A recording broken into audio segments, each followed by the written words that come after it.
So, the UK government has kind of a leadership issue. It's not going very well. Just having a quick look at that.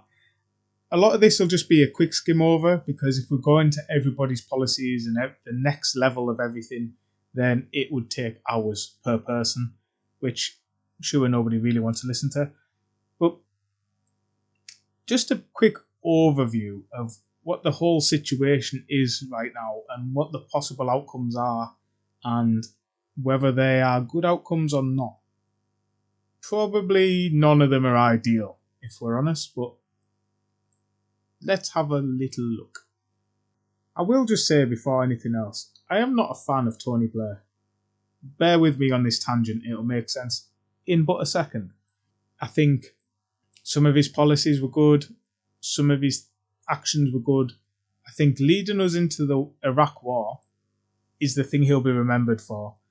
Under false pretenses, arguably on a single source of intel, looking for weapons of mass destruction that didn't exist. And this isn't me saying it at all. I'm just saying what other people have said, that he could even be classed as a war criminal because of that, really, and putting us into an illegal war, essentially. And a lot of people died because of that. And on all sides. And the thing is, this isn't hundreds of years ago where kings or leaders of countries would go to war themselves, or at least in part. They're nice and safe back in Westminster while other people are doing their bidding, if you like. So, no time for Tony Blair. Just one or two places I actually agree with him, but giving him no credit at the same time, is the UK as a whole has no kind of fixed leadership, really, no rudder to steer it in the right direction, no cohesiveness, and neither does the Labour Party either. And the other side, which again, zero credit, because I also thought this before he mentioned it, and I've felt this for quite some time, we shouldn't necessarily be going through prime ministers at the rate we're going through them. Because you can look at other countries that aren't necessarily run ideally, that we can criticise and everything else. But, for example, in the space of 12 years, certain other countries have had maybe 3 leaders, or the equivalent of 3 different leaders. In the same time, we're kind of basically onto our 6th, nearly onto our 7th, depending. How is that good? There's no stability there. There's no cohesiveness there. And you should look at everything from both sides, in my opinion. And one side to look at it is, well, if they're not doing well, get rid of them. We shouldn't stay in an unhealthy relationship, which is what this is becoming. But the other side is, it's very much that kind of cancel culture mentality. It's that mentality of sacking managers halfway into a season when things aren't going well, rather than letting things sort themselves out, letting plans come together. So it's very, very tricky. And it's not easy being a leader. And I've never been a leader of a country, so I'd imagine that's very, very difficult. So kudos for anyone who tries. Possibly not certain people. But anyway, the thing of a leader of a country especially is you're supposed to set the tone. And I think that's the problem right now. Nobody is just taking control, being in control and setting the tone and taking responsibility but steering the ship, and that's not happening. So these are the kind of outcomes that might occur, or something completely different that none of us have seen coming. Who knows? One of the options is Starmer stays in, maintains power, and Labour stay in. So the sides of that really are, it's not going very well, is it? It's not a perfect situation, but it never is. But it's just not going very well. There's a lot of flip-flopping in this kind of government. Again, both sides of that, you could look at it and say, and I believe this, that if you have new evidence, if you're proved wrong, if your plan of action is very, very bad, you should own that and you should say, okay, that was wrong, let's change course. That's good. You shouldn't stick to something doggedly to the end just because it was your idea or your first idea. 100%. But at the same time, you shouldn't be up to 12, 13 or more different bad decisions that you've had to flip-flop on and change your mind on because they're bad decisions already. The inheritance tax had to be changed because you went too aggressive. Fuel allowance had to be changed because nobody thought that was a good idea, and so on, and so on. So it's not going well. He shows backbone sometimes with Israel and America and saying, no, we're not getting involved with Iran, which I think that's the best idea, to be honest with you, but then doesn't show it with France and gets us really bad deals for whatever reason. See my other video. But overall, not doing very well. The thing that scares me more than all of that, really, is the fact of, these parties don't really stand for the same thing anymore, as in Conservative and Labour and so on. They don't really mean the same as maybe even a decade ago. Definitely not the same as they did before that. Really, things change a lot. But I think this Labour government, and this might sound very hyperbolic, it might sound extreme, but it's almost bordering on or going towards communism and a kind of 1984 scenario. And that, like I say, might sound extreme to a lot of people, but if it keeps going like this, that's not a mile away. And that worries me more than anything. But that's a separate subject for a separate video. The other obvious outcome, which most people think will probably happen, is Andy Burnham gets this seat and gets elected as Prime Minister, which gives a whole different set of issues. So he's been in government before, he's served under different Prime Ministers, he's done different things, which might not be a positive, to be honest. A lot of people like him as Mayor of Manchester, but that doesn't necessarily translate to will he be a good Prime Minister and run a country well. He has views on the EU, he wants to change a lot of things, and you've got to say that to a point because you can't say the same thing and expect to get in, I suppose. But he's now seeming or trying to seem tough on the migration issues and asylum hotels because he knows that is a big issue for a lot of people. But this all might backfire for him. If he doesn't get the seat that he's expecting to win, and a lot of people expect him to win, that's not a given. Other people have a chance at that. If it's 14 people going for a seat, you aren't guaranteed to get that. Some people might not vote for you out of spite. Some people might not vote for you because you are Labour and they've had enough of Labour. And then where do you stand? Do you hope another option comes forward, or what happens then?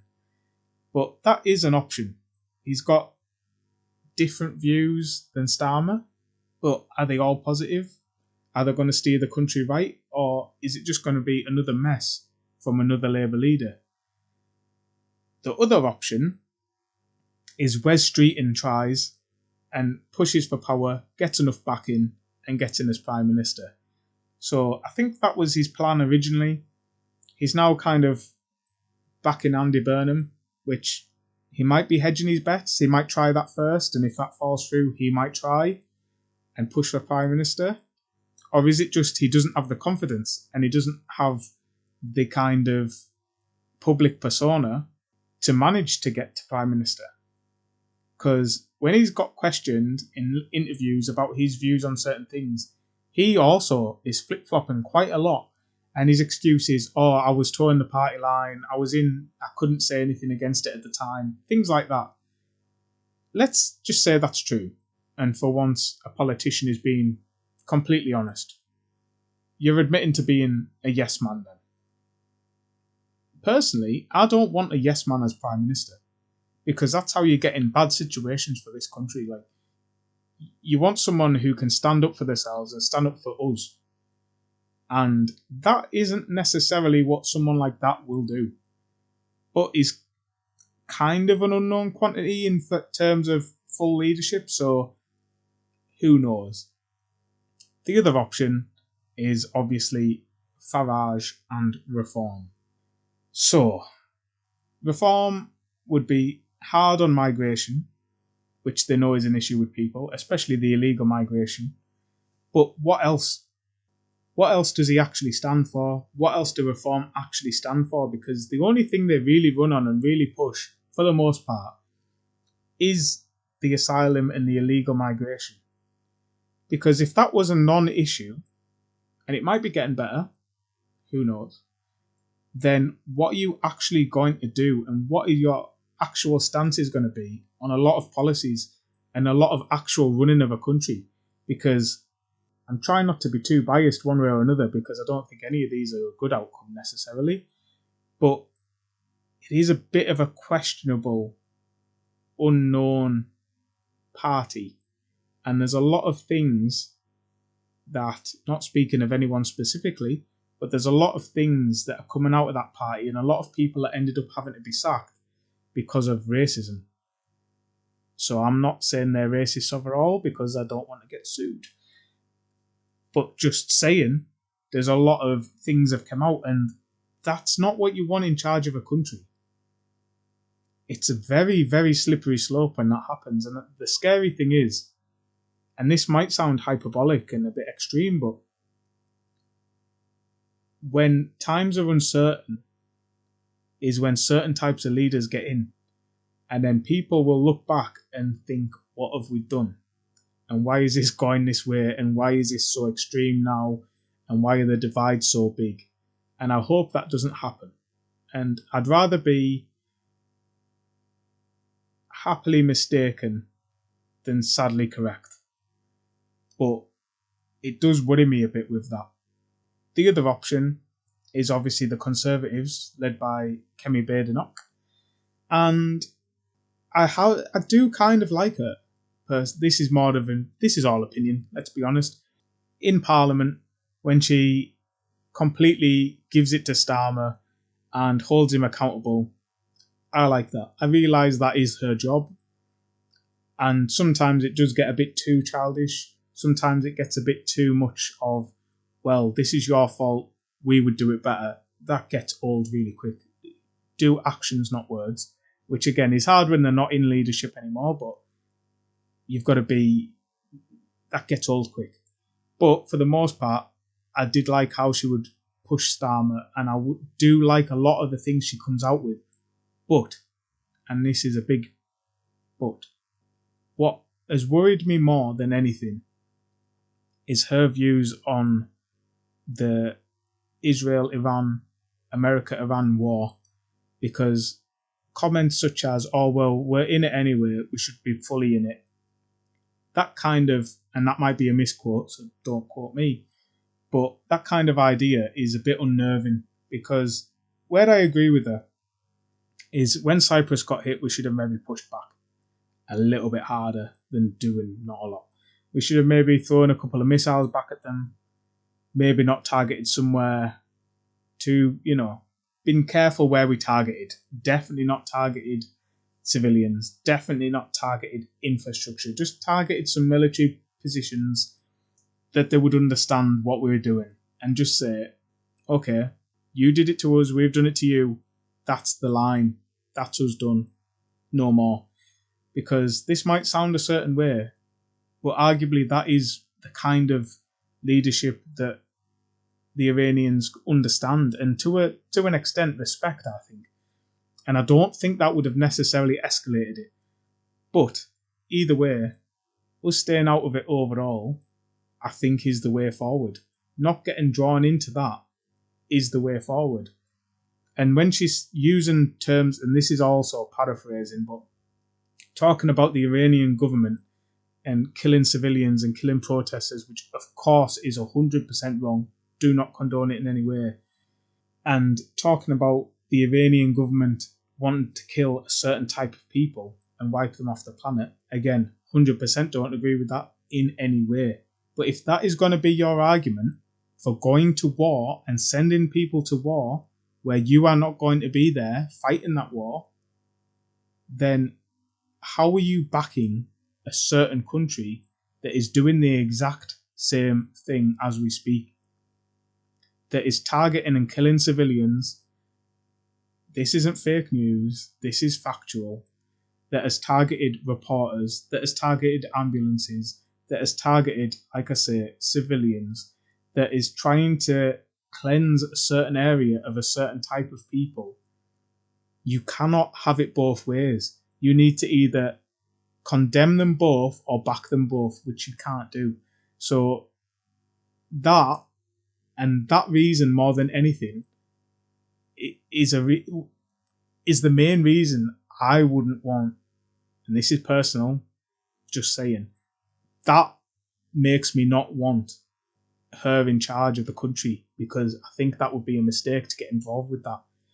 I think at times I almost miss Rishi Sunak, for all his faults and weird money behind him, and there's a lot of different things, but some of his policies made good sense.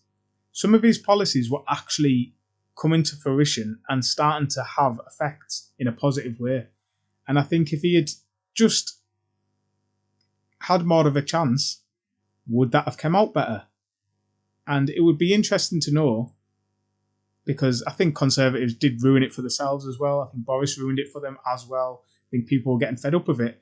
But it would be very interesting to know if people could literally just choose tomorrow it changes from Labour and Keir Starmer as Prime Minister and it's back to Conservatives and Rishi Sunak as Prime Minister. Would they choose that? I'm not saying that's an option, but I would be curious to know, because having seen what's happened with Labour so far, was it better the devil you know to a point with the Conservatives? But what would his view have been on this war? I don't know. So maybe not a good option. The other option, because if we just rule the Greens out completely from this, no offence to the Greens, but they're not going to be running the country anytime soon, is the Lib Dems. So obviously in the UK, the Lib Dems almost seem a non-starter for a lot of the time. Apart from being in a coalition government, they've not been in power for a long, long time. So I'm not saying it's a moot point. I'm not saying it's a non-starter. I'm not saying it doesn't matter. They might get in power.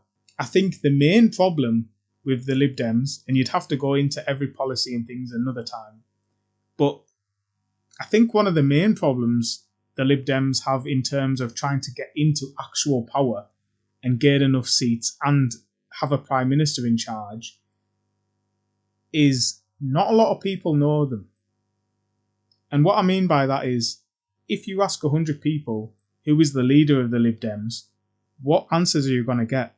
And how many of them answers are going to be, oh, it's Ed Davey. Now, again, in Parliament, when he has a go and pushes back at Starmer, I do like that. And he holds him accountable and he shows backbone and he shows some kind of leadership and forcefulness, which I think you do need a percentage of to run a country. And like I say, set the tone. You don't have to be aggressive with everything. You don't have to be overly pushy. But where it matters, you should hold people accountable. And these people are accountable too, because they're not better than us in any way, shape or form. And I don't like, that's another point, that Ed Davies a sir, that Starmer is a sir. I don't massively like that. I think that's a little bit disturbing at times. They're not better than us, but I think if they're in power and they're running a country, they should be held to a higher standard in terms of what they do. You shouldn't be allowed to get away with certain things just because you're in power. It shouldn't be like that. You should have a higher moral compass. But who knows him? Who knows Ed Davey as the leader of the Lib Dems for the most part? Not a lot of people, in my opinion. How many could pick him out of a photo lineup? Possibly not a lot of people. This is all opinion, obviously. But some of the things that he comes out with actually make good sense. Some of the policies he says make good sense. Whether that would translate into real life and him being able to pull it off and good leadership, completely different. Who knows? It could be horrific. But I think their main problem is they're not good at the publicity. They've not got his face out enough in the right ways and to show we are a viable option, as in them. I am not a Lib Dem. I am not any of these people. I do not represent any of these people, obviously, but I think they need to push a bit harder in getting his face out there in a positive way and his views out there in a positive way. I think the way they're doing it right now, when you actually see any of the adverts, and they're all very cringy for all of the parties, by the way. This isn't singling out the Lib Dems, but a lot of them are specifically for the Lib Dems are very cringy, and I hate watching them all. But the publicity stunts are even worse. If you see any local news pieces or interviews, he is very, very cringy, and it's obviously publicity stunts. And I think that doesn't win you any favours. Yes, they all do it to a greater or lesser degree, but I think when it's so obvious and you're such a bad actor, no offence, and just people don't want to take you seriously. People, if they know it's scripted and they know it's a publicity stunt, don't want you to lead them. If that's the tone you're trying to set, you're not going to get in leadership. That's my personal view. And I might be wrong, but you don't see the other ones. They might have, like I said, very questionable, cringy adverts, but the publicity stunts aren't as bad. And I think the Lib Dems should kind of move away from the publicity stunts like that and move more towards looking like you're a leader. If you look like a leader and you behave like a leader, you might end up being one. And that's kind of one of the further out there options, the Lib Dems ending up in power, but it's not 0%. And it's just, I think, interesting to look at them all overall and I suppose realise how bad a position we're actually in and how unstable we are.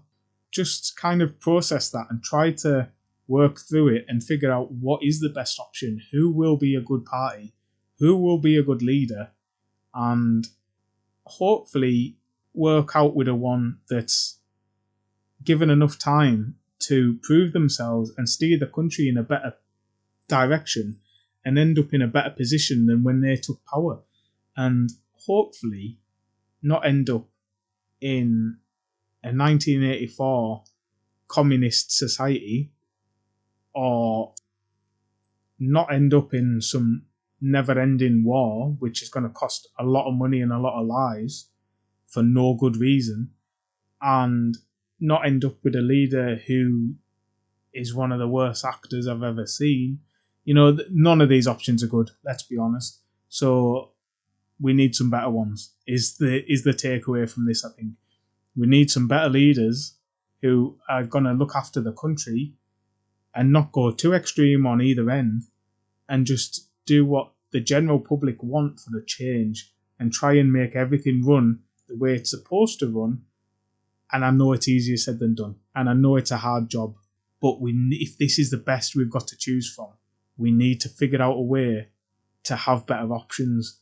And we're maybe too late for a lot of things, but I think maybe getting, and this sounds very boring, but getting children interested in politics at a young age at all school levels, at all schools, not just the posh ones.